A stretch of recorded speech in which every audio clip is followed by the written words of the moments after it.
And the always important third preseason football game in the books, and the Detroit Lions out of town, but the Ravens have been left behind with many questions, and I guess Joe Flacco not being one of them, but we often opine about the real cost of preseason football. Luke Jones joins us right now, our WNST insider. You can follow him at Baltimore Luke as well as Luke at WNST.net. The Ravens win on Saturday night in a meaningless game, but the cost to the Ravens on Saturday night quite meaningful, right, Luke?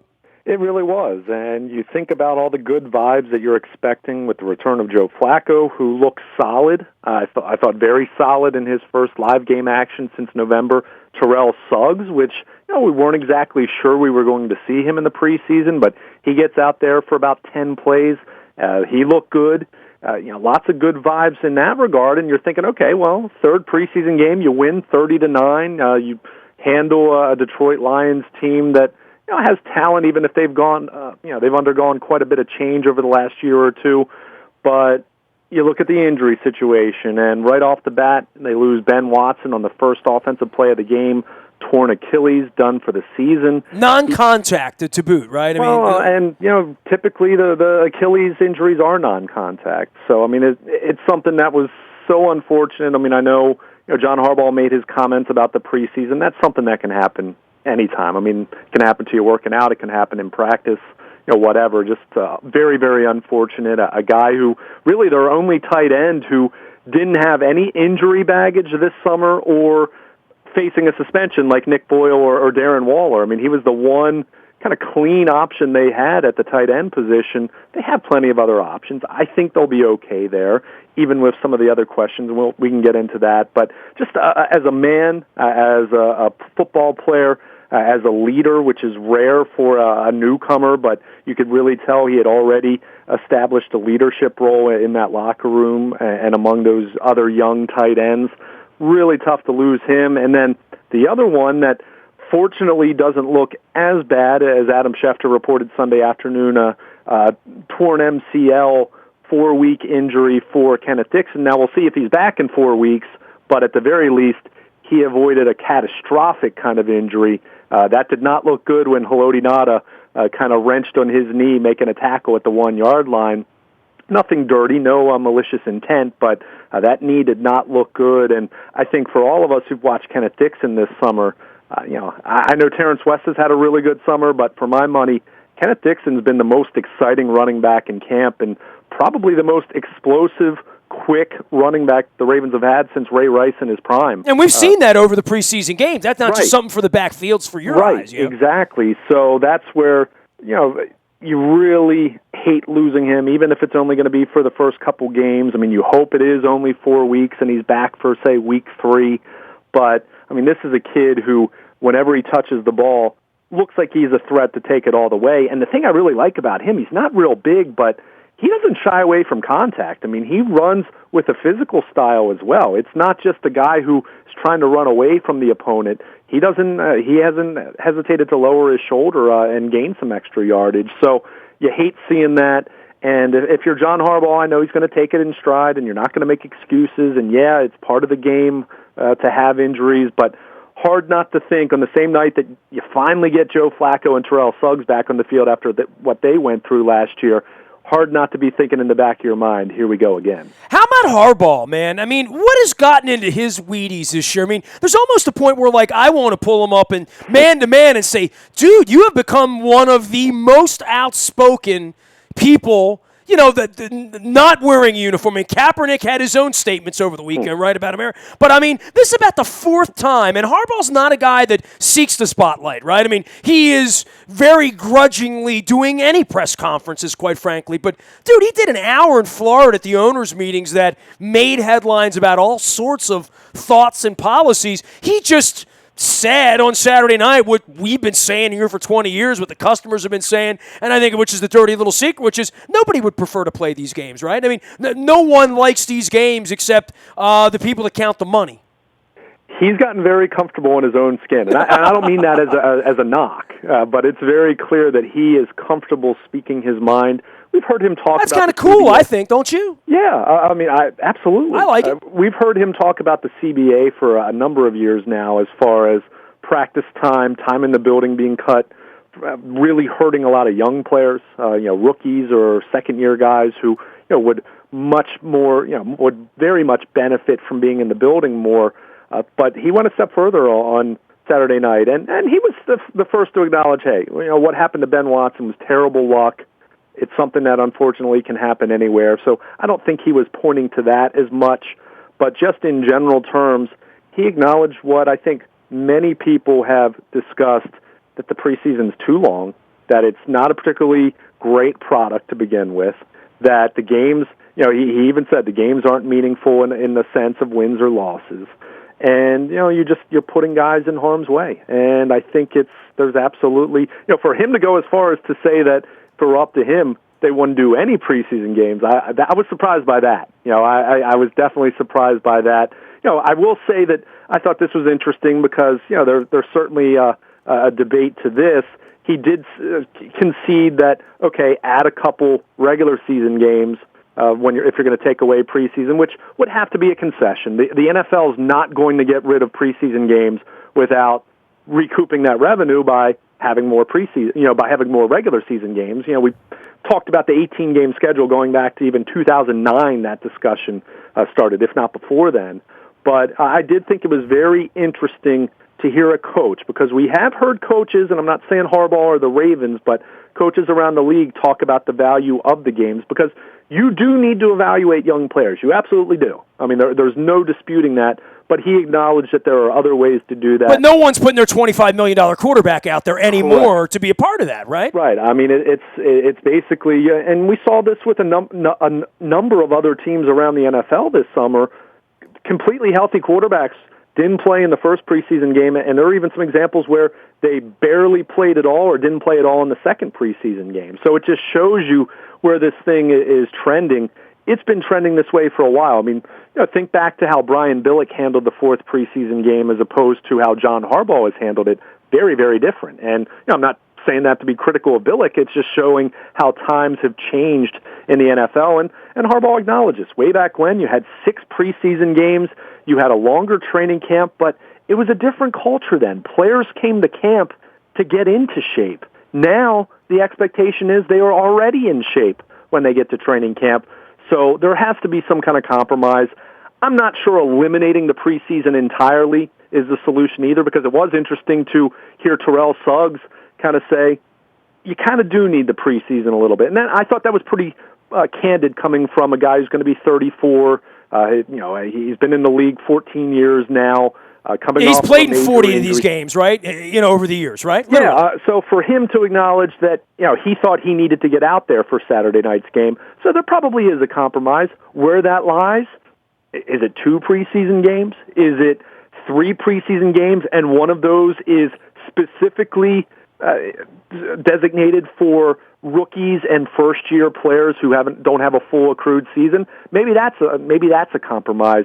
Maybe it's to have 1 or 2 joint scrimmages and only 2 preseason games. I mean, there are different mechanisms that you can use that would allow teams to, A, evaluate their young players, and B, provide enough to get your established players some live game action, some fine-tuning that you need to do going into the season without having this 4-game absolute racket that's been a rip-off to fans. And even now, I know the Ravens and other teams have done this as well, so I don't want to pick on them, but they've reduced the price of the preseason games, but all they've done is just prorated the difference into the regular season. So, it's not as though you're really giving anyone a break. It's just, a different way of looking at it.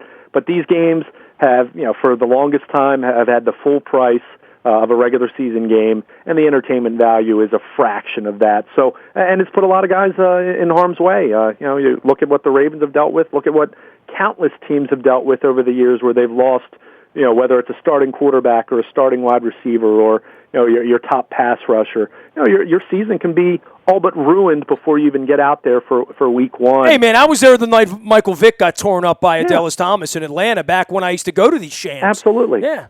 Yeah, so, I mean, it's absolutely... Look at Tony Romo. I mean, we haven't even mentioned that, have we? Yeah. I mean, there has to be a better way to do this without compromising teams, without compromising, revenue for the NFL, God forbid. How much revenue are the Cowboys going to lose over Tony Romo and then being 5-11 this year? Yeah, and there's got to be a better way to to not subject fans to this. And maybe it's to have. I think back to the Ravens and the Redskins when they used to have scrimmages at the stadium before they would even start the preseason. Maybe you have one or two of those with teams that are close to you geographically, if you can make it work, that you're not playing them that season, and knock off a preseason game or two from the schedule. I think that's something that would make a lot of sense. But we've been talking about this for years. Just because John Harbaugh brings it up doesn't mean that I think change is necessarily imminent. Although you do get the sense that the league is at least hearing this a little bit more as time goes on, because they're only hurting their own product by putting your star players in harm's way for these meaningless football games. Luke Jones joining us here. You can find in Baltimore Luke on Twitter, as well as Luke at WNST.net, of course, covering the Ravens and the Orioles this week as they head off to Toronto and I head off to Germany. We'll have full coverage around here all week long, as well as every social media outlet we have. All right, Luke, so let's bring this thing full circle for the game itself and what we saw, what we wanted to see. Watson aside, Dixon aside, injuries aside. You and I sat there for 3.5 hours on Saturday night. I know the Lions aren't going to be a very good team. I mean, I feel that way, and I think a dozen people in Detroit felt that way on my airwaves last week. But I felt like the Ravens appointed themselves pretty nicely, played nicely with the second team. I like what I saw from Flacco. I'm still guessing as to what Steve Smith and Suggs and the Pittas and the rest of this thing's going to look like. But by and large, I'll take my chances against the Bills and the Browns and the Jaguars here to start the season. Maybe they can be 2-1 or 3-0 by the time they get to the end of the month. Well, I think you look at how the schedule sets up early on, and we're getting ahead of ourselves a little bit here, but it sets up that this team kind of needs to get off to a good start. I think you have to from a psychological standpoint after what happened last year, and you look at how tough that is just a bear of a schedule late in the season. These are some winnable football games, and we've talked about, we'll continue to talk about what Buffalo's dealt with from some of their injuries, some of their turmoil, just a whole lot going on there. But, with the Ravens, there was clearly going to be unknown. We knew that regardless of anything that we saw on Saturday night, there were still going to be lots of question marks. But, I think we saw some really good things. Ronnie Stanley, who we barely talked about, but went up against the Pro Bowl defensive end and Ezekiel Ansah, and more than held his own once again. I mean, this guy wasn't a sexy pick. It's a left tackle. Anytime you draft a guy like that, especially early on, most fans are kind of going to shrug their shoulders. And we know that recent history in the NFL has said that left tackles in their rookie year kind of struggle, but we're not seeing that from Ronnie Stanley. You're seeing a guy who has been, at worst, really, really solid. So if he's been that as a rookie in his first few preseason games, what does that mean for his future? I mean, we might be looking at a guy who can be a multi-time Pro Bowl left tackle that maybe isn't Jonathan Ogden, but is way better than anyone else they've had since him. He's been really good. He looked good against Ansah. I thought Matt Judon, who we've talked about quite a bit, has led this team in sacks in the preseason, has had a sack in each of the 3 preseason games now. I think we saw some things from him that suggest, okay, he's not an every down linebacker yet, but he sure looks like he can be a guy that can be in the mix as a pass rusher, which they need. They need a couple more guys that can get after the quarterback besides just Terrell Suggs and Elvis Dumervil. So that was good to see. I think, across the board, you look at the wide receiver position, Mike Wallace got out there a little bit and, connected with Joe Flacco, and I think Chris Moore looked good once again. Jeremy Butler, who, despite guys like me who keep asking, how do you fit this guy onto the roster? What's he going to do different from your other wide receivers? He continues to make plays and once again, catches a touchdown. So I think you saw some good things in that regard. I liked what I saw from a couple young members in the secondary, speaking Will Davis and Tavon Young. We've talked a lot about Sharice Wright has struggled this preseason. Gerard Powers, who didn't play on Saturday, he struggled this preseason. So I think the secondary is tenuous as far as how it relates to some of those veteran guys, but I've liked what I've seen from Will Davis and Tavon Young in the mix at the cornerback position. So, if some of those older guys aren't going to do the job early on in the season, I see some options there that Dean Pease and Leslie Frazier can turn to. So I like seeing that. There were plenty of things not to like. I mean, the run defense, leaky. some missed tackles. I thought Terrence Brooks was a disappointment at safety, dropped a surefire interception, missed a couple of those tackles that I was just alluding to. So it wasn't a perfect performance across the board, but I think there was enough good there to see on both sides of the ball that makes you think, okay, continue to get healthy. You get Perriman into the mix now as he's cranking up his practice workload. Steve Smith went through a hard workout before Saturday's game. He's on track to be ready for the opener. I think you have enough things that you've liked from what we've seen in the preseason to be optimistic. Now, doesn't mean all those things are going to work out, and doesn't mean those questions that we have right now are all going to turn out on the positive side. And as much as you talk about the Ravens are bound to be healthier this year than they were a year ago, there's no guarantee that says that's going to happen either. But I think we saw enough on Saturday. We've seen enough to this point in the preseason to, I think, have at the very least some cautious optimism going into this season. And I think everyone agrees, even those that are a little more skeptical that that the Ravens are automatically going to turn 5-11 back into 11-5. I think most people would have to concede the team's going to be better than it was last year. Well, and better than it was in the beginning of last year when it wasn't very good. And then Buffalo, Cleveland, Jacksonville, as we talk about out of the front. I don't know how you lose to Buffalo at home and feel good about it. And certainly you would never feel good about losing to Cleveland. And, I mean, Jacksonville's one of those teams on the come. But, trying to get off to the right start here this season, it does feel like there's a ramp-up period. I don't want to call it the JV, but there should be optimism around the team here to start the season that they're not going to enter in this sort of hole that they did last year.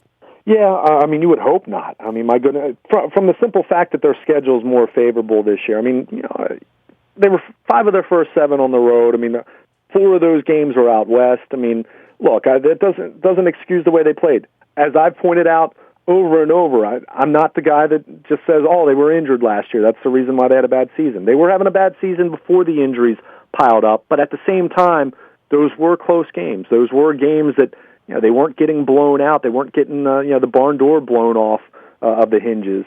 They just needed to they needed some more playmakers, and that's still a question as far as who's going to make the plays on both sides of the ball. But I think you do have a couple more guys now that you throw back into the equation, like a Brashad Perriman, like a Kenneth Dixon when he's hopefully getting back on the field before by early October at the latest. You hope if this diagnosis is accurate, which is always a big if. But, I mean, you're looking for some young guys to step forward, and if they do, coupled with some of these older guys coming back from injuries, then, you might have a team that can be back to where the Ravens are accustomed to being and being in the playoff hunt. If not, it's going to be a little more of a struggle. So, we'll see how this plays out. But when you do look at that schedule, you mentioned Buffalo, you go to Cleveland. I think going to Jacksonville is going to be tougher than a lot of fans assume right now, but that's not to say that it's not a game they can't win by any stretch. And then they come home and play a tough, young Oakland team and take on Washington. I mean, those 5 games, if they're not 4-1, 3-2 at worst at that point, then you really start to wonder if they are going to be all that terribly good in 2016. I mean, that's a very favorable stretch of games, to take them through mid-October before they have those 2 back-to-back games against the New York teams. Because it gets tougher in the second half of the season. There's no doubt. So as much as they have these questions, and as much as you say, okay, well, Joe Flacco got the first quarter of experience on Saturday. That figures to be his only preseason action. Terrell Suggs played 10 plays on Saturday. Elvis Dumervil, no preseason action for him. Steve Smith, none for him. Brashad Perriman, I assume, but I don't know for sure, that they'll hold him out of Thursday's preseason finale, which, we never see starters play. But, so there's a lot of unknown there where you say, okay, on paper that looks like they might struggle a little bit early on in the season until they get their bearings back, until these older guys can get them, their game legs underneath them. But, the Ravens need to start fast. I think that much is clear. So that's why, for those that were saying, I don't know why the Ravens even played Flacco on Saturday, I think they did need to get him out there, get him, get his game legs under him, get his wherewithal as far as being in a fully live pocket again. He was sacked, even though it wasn't a big hit he took or anything like that. But I think it was important to have that because this team does need to start fast. they have a pretty favorable schedule, and they need to maximize that early on in the season. He is Luke Jones. Luke at WNST.net reaches him. We're together at WNST covering all things Ravens. Sort of last thing for you, in the grand scheme of things here, this Thursday night game, who's fighting for a job?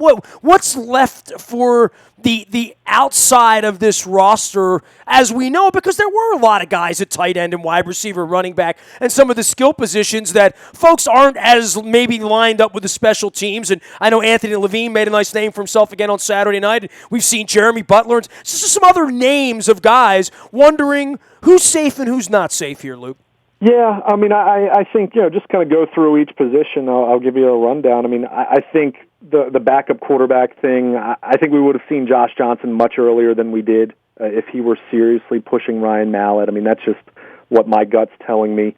Running back, I think, for all the discussion about keeping 4 running backs, and Kyle Juszczyk, I think that becomes a no-brainer now. If anyone was in doubt, and Buck Allen hasn't exactly had a great preseason, but with the Dixon injury now, he obviously is going to make it. Those other guys are going to make it. I assume we'll see Talaferro start the year on the PUP.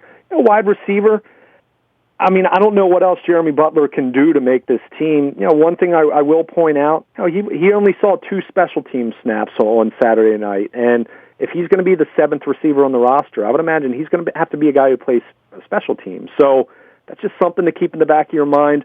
I still have a tough time, as much as he's made plays in the preseason, and don't get me wrong, he's done a great job. Where does he fit exactly? What does he bring that's different from other receivers that are already on this roster? I'm not sure. So, I'm still not ready to say he's a lock, but he's certainly trending in the right direction. Keenan Reynolds, he's on the bubble. I can't say I think I see him on the good side of the bubble right now. I hate saying that because he had such a phenomenal career at Navy. Maybe he sneaks his way onto the practice squad. Maybe he gets I don't know what you call it, $100,000 injury, whatever it is, that lands him on IR to keep him in the organization. Chris Matthews, I think, is a guy who had a chance, if not for missing so much time this summer, so I see him being on the outside looking in. Tight end right now is tough because with Ben Watson gone for the year, Max Williams and Dennis Pitta are both banged up. We know Waller and Nick Boyle are suspended. That kind of leaves you with Crockett Gilmore right now, and we know he's a guy who's had nagging injuries. So, could Daniel Brown sneak his way onto the roster to begin the regular season with as an extra tight end? Could see that. Offensive line, I think. That group of Ryan Jensen, Vlad Ducasse, DeAndre Wesley, James Hurst, 2 of those guys make it. Does a third of those 4 make it? I don't know. But, I think that's what you're looking at offensively as far as, those names trying to make a name for themselves on Thursday night if it's not too late. The D-line, I think it's interesting.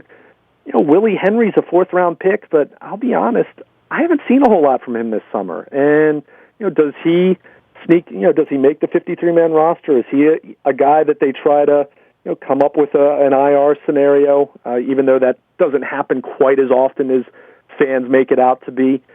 Capron Lewis Moore has played a lot, but I haven't seen him do a whole lot. Has the time come for him to find his way off the roster? Linebacker Arthur Brown. 4 years into this, former 2nd-round pick. He's playing in the 3rd and 4th quarter of the 3rd preseason game. It doesn't bode well for him. So, you go down the list. Victor Ochi's a name that a lot of people have talked about as a pass rusher, but he's barely played, and I just don't see the Ravens having room for him. So, do they try to sneak him onto the practice squad? But, as you mentioned Anthony Levine, he's a guy that I really didn't see as being in danger because he's been such a good special teams player for them. Brings some versatility. They played him at dime linebacker. They played him at some will linebacker. Yeah, Dean Pease praised him last week, right? Yeah. I mean, kind of a hybrid role. We've seen, Deion Buchanan in Arizona do that. We've seen that with some other teams use a safety in a linebacker role. So I think with the injury to Matt Elam, which I kind of expect Matt Elam to either be on IR or to be waived with an injury designation, but. I think Anthony Levine has absolutely solidified his standing. What's that mean for Kendrick Lewis and Terrence Brooks? I think Terrence Brooks is on the roster, but he didn't exactly play all that well Saturday night. So beyond that, I think the rest of the secondary, you ask about some of those young corners, Maurice Kennedy, Sheldon Price. Kyle Arrington's been out all summer with a concussion just about, so I think he's going to be on the outside looking in. But, for the most part, my latest roster projection that I did, which you can check out at WNST.net, I did it the day before, on Friday, the day before this third preseason game. I had 46 players considered locks. So that leaves 7 jobs up for grabs. Now, that's changed a little bit with the Watson injury and with the Dixon injury, I suppose, to some degree. But, I think, all those names I mentioned, there are a handful of jobs for. So, and I think most of the time, as much as you'll always hear TV and everyone try to build up the fourth preseason game as that game where dreams are fulfilled for those final players on the bubble, I think most of the decisions are going to be made before Thursday night. Maybe 1 or 2 jobs are going to be up for grabs. And if you haven't proven yourself at this late stage of the preseason, you're going into that final preseason game having to prove yourself, chances are you're probably in trouble. He is Luke Jones. He will be here all week doing Ravens, doing Orioles, getting you ready for the weekend when I'm in Germany. We're going to be doing some radio together from Germany on the back end of some of these Orioles and Blue Jays games, and you can always reach him, Baltimore Luke, on Twitter, as well as Luke at WNST.net. I'm Nasty at WNST.net. We're getting ready for New Orleans, but mainly getting ready for Buffalo. We're going to be doing some swabbing for the Bone Marrow Registry later this month, and if you're following our journey on social media, you know we're meeting the man who saved my wife's life twice over the past 2 years this week in Germany. So you'll want to follow along everywhere we are, which is Facebook, Twitter, LinkedIn, Snapchat, Instagram, as well as Facebook Live and our WNSTV YouTube channel. Anything you miss, you can find in the Buy a Toyota audio vault 24 hours a day from anywhere in the world on your mobile device by downloading the TuneIn radio app. We do come in crystal clear. Our morning newspaper, powered up by Planet Fitness, and PlanetFitness.com reaches your email inbox at 7 a.m. every morning. And if there's any breaking news, any more cuts, any more Tommy Hunters, any more anything, it comes first on the WNST Tech Service. That is brought to you by Coons Ford of Security Boulevard. And Dennis is going to drive you home on Thursday and get you ready for the never-important fourth preseason game from New Orleans as the Ravens and the Saints get it going and probably eat some really good food on Wednesday. At least I hope they are. I'm Nestor. This is WNST.net, AM 1570, and anywhere we are, including Germany, we're going to be right here in Baltimore. We are WNST AM 1570, and we never stop talking Baltimore sports.